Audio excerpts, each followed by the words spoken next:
So we are starting with the instruments of adenotonsillectomy. First of all, this is Megorens plate and Griffin's bipod. So this is used to fix the Boyle-Davis mouth gag, which I will show in the next slide. So next comes the Boyles and Davis mouth gag. So we can see it's a kind of a D-like shape. So this is Davis and this is Boyles. So this will basically depress the tongue. We should all know how to fix this assembly. There's a lock here.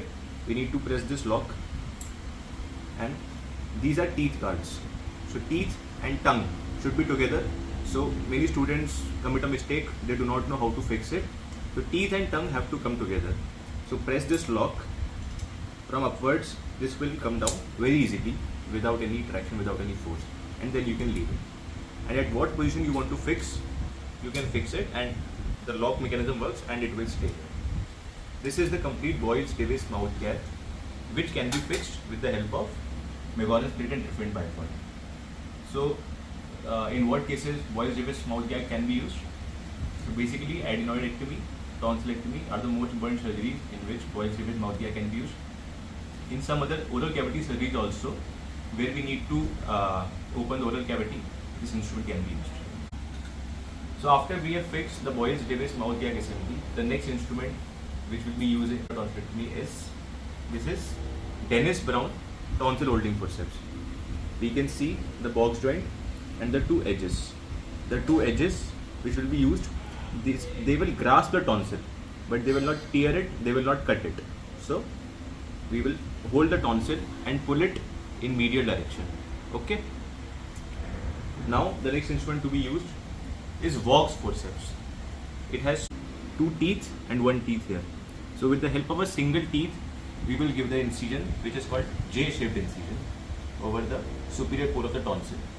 After giving the incision, the next instrument which we will use is Molleson's anterior pillar retractor and tonsillar dissector. So basically this instrument can be used for two uses. This side is used for tonsillar dissection. So we will hold the tonsil with the help of tonsil holding forceps.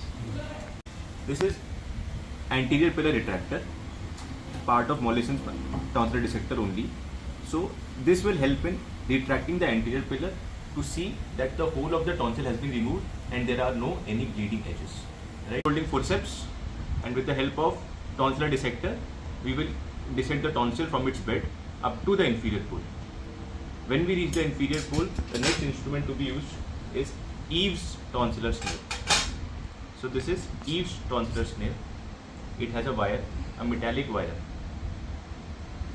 When we reach the inferior pole, it will crush and cut. The most important part is the principle on which tonsillar snare works. It will crush the inferior pole and then cut it. If we directly cut the inferior pole, it will start bleeding.